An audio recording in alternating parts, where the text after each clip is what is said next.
Año 1979, alrededores de Ekaterimburgo, en las puertas de Siberia. Unos arqueólogos aficionados encuentran una fosa común con restos humanos. La URSS mantiene el hallazgo en secreto, ya que, de ser estas personas quien se cree que son, puede peligrar la estabilidad del Estado. La noticia no se hace pública hasta 12 años más tarde, tras la caída de la Unión Soviética, y se identifican los 9 cadáveres como los miembros de la última familia imperial y algunos de sus servidores. Sin embargo, faltan 2 cuerpos. Una de las hijas pequeñas del zar, María o Anastasia, y Alexei, el zarevich, no se hallan entre los restos. ¿Era verdad entonces la historia de aquella mujer que, algunos años después del asesinato, afirmaba ser Anastasia? ¿Significaba esto que la muchacha había sobrevivido a la masacre? ¿O era María la que había podido escapar? ¿Era posible que Alexei, el heredero, hubiera sobrevivido también? Los interrogantes siguieron abiertos y la leyenda continuó creciendo. En 2007, tras casi 100 años de especulaciones, el caso se dio por cerrado. En una tumba cercana aparecieron 2 cuerpos más, el de la hija que faltaba y el hermano varón. Las pruebas de ADN confirmaban la autenticidad de los restos. Nadie, pues, había sobrevivido a esa fatídica noche de julio.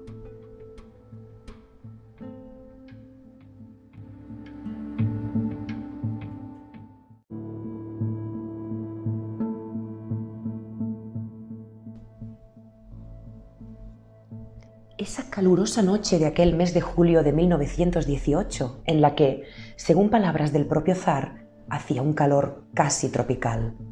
Sí, Siberia puede ser terriblemente calurosa en verano. Allí, en la ciudad de Ekaterimburgo, habían encerrado a los zares y a sus hijos, que tenían terminantemente prohibido el trato con la gente del exterior y estaban estrecha y constantemente vigilados por guardias. Se les prohibió hablar entre ellos en otro idioma que no fuera el ruso, para que sus vigilantes pudieran saber qué decían en cada momento. Solo podían salir a caminar por el pequeño huerto que había detrás de la casa-prisión. Las ventanas estaban pintadas para que nadie les pudiera ver desde fuera, y los muros que los rodeaban eran altos, gruesos e inexpugnables. Así pasaron los últimos meses de su corta vida, las mujeres de las que vamos a hablar hoy. Porque en este episodio no os hablaré de una, sino de 4 mujeres.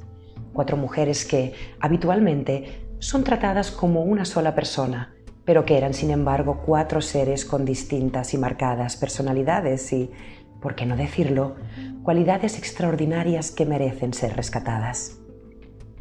Las 4 hermanas estaban muy unidas y a menudo firmaban sus cartas conjuntas como Otma, palabra que se componía de las 4 iniciales de sus nombres: Olga, Tatiana, María y Anastasia.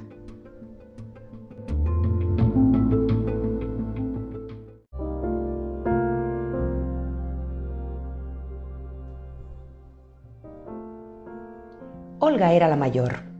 Había nacido en noviembre de 1895 y, a pesar de que los zares deseaban un varón, el nacimiento de esa hermosa niña regordeta les llenó de felicidad. En efecto, Olga era una criatura hermosísima. Tenía una cara ovalada y de aspecto dulce, un cabello rubio ceniza y unos ojos azules que siempre parecían estar tristes. De las hermanas Romanov, era la más espiritual y la que más se preguntaba sobre los temas profundos de la existencia. Alguien que la conoció personalmente comentó que Olga parecía una mística. En efecto, muy interesada en la religión y la filosofía, la joven siempre desprendía una melancólica serenidad y era el perfecto arquetipo del alma espiritual rusa. Pero el carácter de Olga era muy inestable. Su humor cambiaba rápidamente y podía pasar de la alegría más infantil a la tristeza más profunda en apenas unas horas.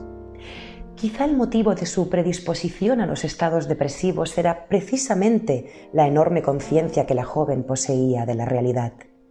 De hecho, muchos testigos que vieron a los Románov los meses previos a su muerte coinciden en que Olga parecía ser la única de la familia que sabía de verdad el grave peligro que los amenazaba. Al ser la mayor de las hermanas y, por tanto, la primera en hacerse mujer, se llevaron a cabo algunos intentos de emparejarla con algunas de las figuras más importantes del panorama político internacional.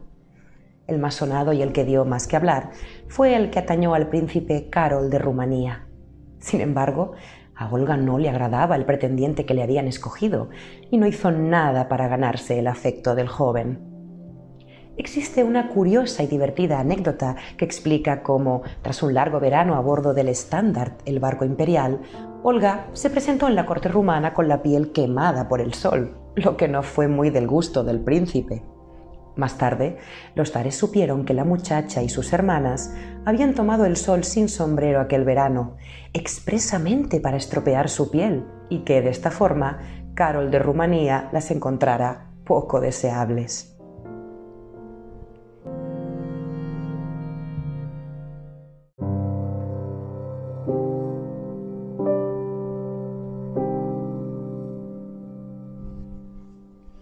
Triste es afirmar que, si Olga se hubiera casado con Carol, se habría salvado de la masacre de Caterimburgo, ya que no se hubiera encontrado en territorio ruso en la época de la Revolución. Trágicas ironías de la vida que demuestran cómo una única decisión puede cambiar todo un destino.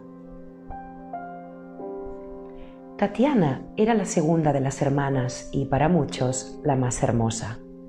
En verdad, las facciones de su rostro eran hermosísimas y estaban perfectamente equilibradas.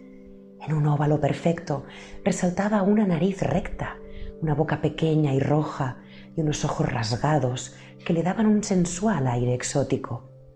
Todos en la familia conocían a Tatiana con el remoquete de la institutriz, ya que la joven poseía una extraordinaria capacidad de orden y liderazgo, de la que carecían sus otras hermanas, y todo ello sin ni siquiera levantar la voz. La segunda hija de los zares era dulce y tranquila, reposada, y al caminar tenía el porte y la elegancia de una auténtica princesa. Muy tímida e introvertida, a Tatiana no le gustaba hablar de sus sentimientos, por lo que era muy difícil saber qué pensaba o sentía. En muchos sentidos, era la cara opuesta de la inestable y soñadora Olga.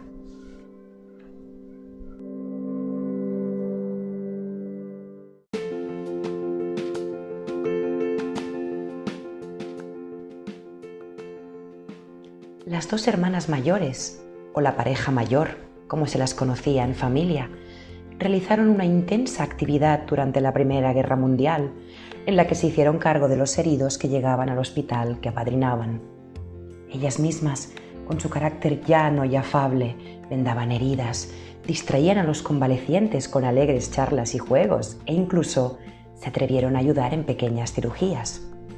En los años de la Gran Guerra, Olga y Tatiana ya eran mujeres en la flor de la juventud y, inevitablemente, acabaron enamorándose de algunos de los oficiales que atendían.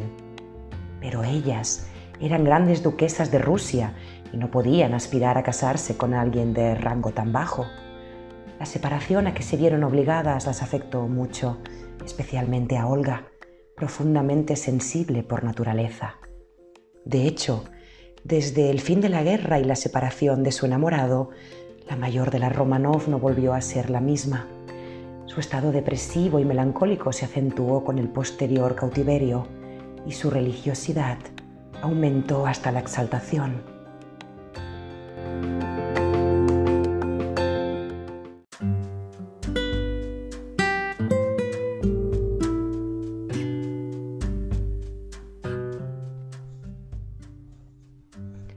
María era la tercera de las hermanas. Había nacido en 1899 y su nacimiento fue una alegría y una desilusión a partes iguales, porque Rusia necesitaba heredero y por lo que parecía, la zarina solo era capaz de parir mujeres. 3 niñas le había dado ya a Nicolás y a pesar de que ambos adoraban a sus pequeñas, las razones de Estado se imponían. Era necesario, tremendamente necesario, que Alejandra tuviera un varón. Este no llegó hasta 1904 cuando, En agosto nació el zarevich Alexei, que por desgracia había heredado la terrible enfermedad de la hemofilia de la que su madre era portadora. Pero volvamos a María. En cierto sentido, parece ser que la joven sufrió el llamado síndrome del hermano de en medio. Su carácter, extremadamente bondadoso y afable, se marchitaba lentamente cuando se hallaba sola o cuando sentía en su alma el dolor del abandono. Necesitaba muestras constantes de cariño y estaba realmente muy apegada a su padre. Cuando María estaba alegre, su presencia era un auténtico bálsamo. Tranquila y pausada, su amabilidad no conocía fronteras. Charlaba con idéntico gusto, ya fuera con el noble de turno o con el último criado de palacio, porque para María todos los seres eran iguales y tenían el mismo derecho a recibir calor y apego. Quizá, de todas las hermanas Románov, ella era la más sencilla. María era también la más coqueta de todas. Su carácter abierto y jovial la impulsaba a hablar con todos los guardias y oficiales, de los que invariablemente se acababa enamorando. A medida que fue creciendo, su innegable belleza se fue haciendo más y más notable. La expresión de su rostro, de agradables facciones, era invariablemente dulce y afable, y parecía siempre traspasado de luz. Pero lo que más llamaba la atención en ese rostro eran dos limpios ojos azules, tan grandes que en familia eran conocidos como los platillos de María.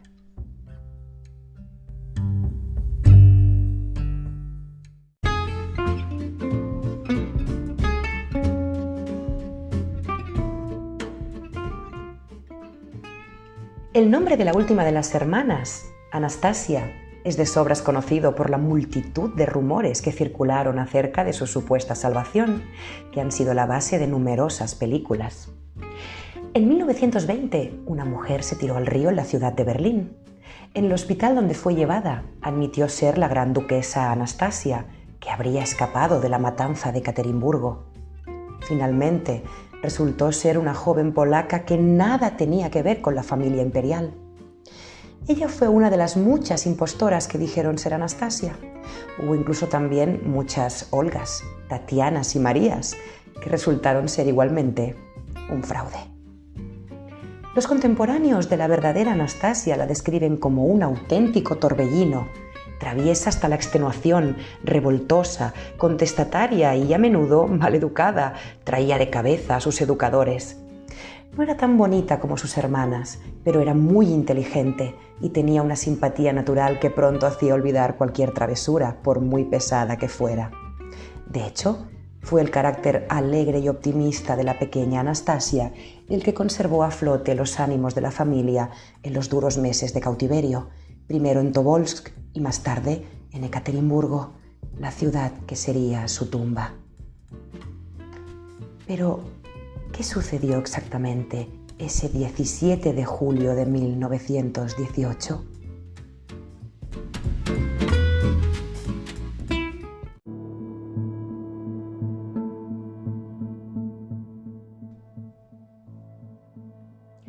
Contamos con pocos testigos de lo sucedido, entre ellos el informe que Yakov Yurovsky, el encargado de la ejecución de la familia imperial, realizó muchos años después.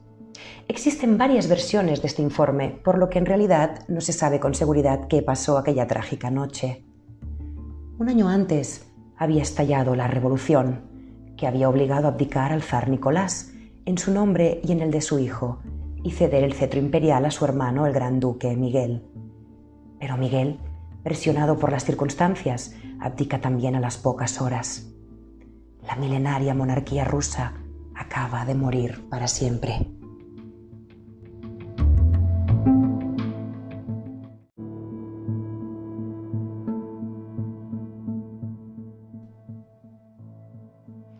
El exzar Nicolás es confinado junto con su familia en el palacio de Tsarskoye Selo, a las afueras de San Petersburgo.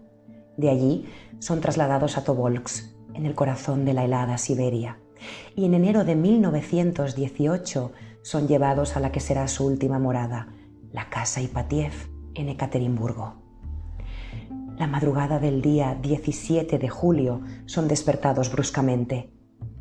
Les informan que hay disturbios en la ciudad y que tienen que trasladarlos a otro lugar.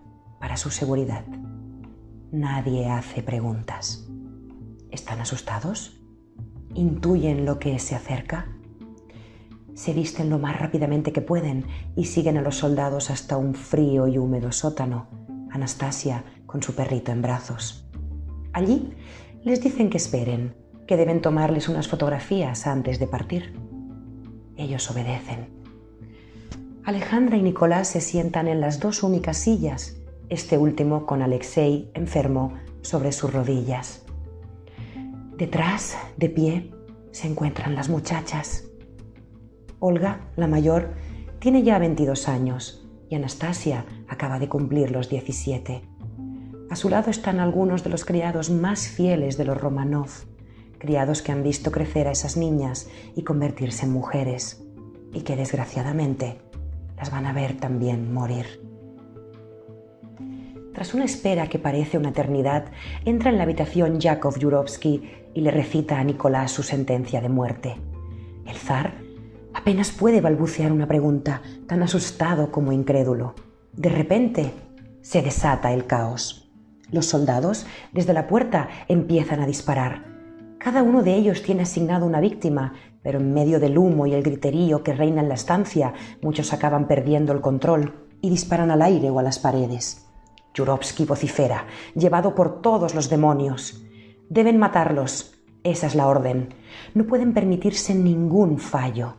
Cuando el humo se aclara, ven que las mujeres aún siguen con vida. Sin ningún tipo de piedad, proceden a rematarlas a bayonetazos. Pero ni siquiera las bayonetas cumplen su objetivo, por lo que tienen que acabar con ellas de un tiro en la cabeza. El día antes, las mujeres habían cosido todas sus joyas en el interior del corsé para poder llevarlas consigo sin ser descubiertas. Eran estas joyas las que habían evitado que las balas y el filo de la bayoneta entraran en la carne. Pero en lugar de salvarlas, alargó inútilmente la agonía. Olga y Tatiana murieron abrazadas. María y Anastasia estaban contra la pared, intentando protegerse con sus manos y algunos cojines.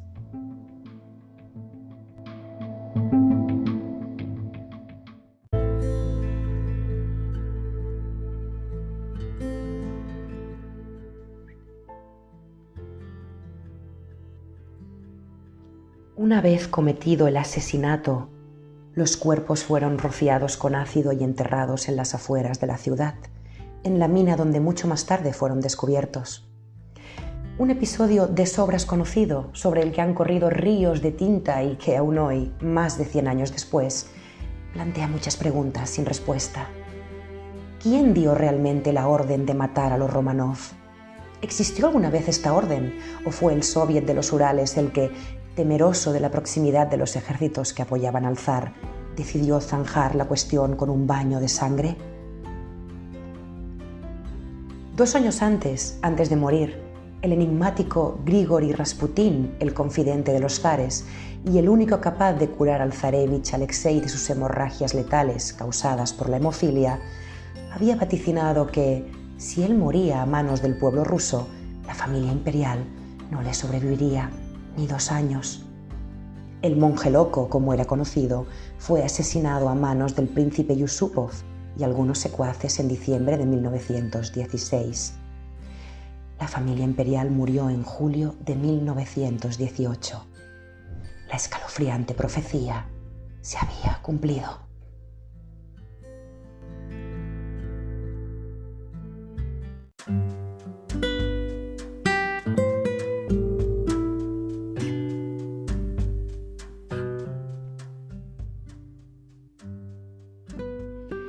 Pero lo que me gustaría resaltar en el episodio de hoy, más allá de los hechos históricos, es la personalidad de cada una de las jóvenes hijas del zar, que murieron sin haber apenas vivido cuando iniciaban su andanza en este lugar que llamamos mundo.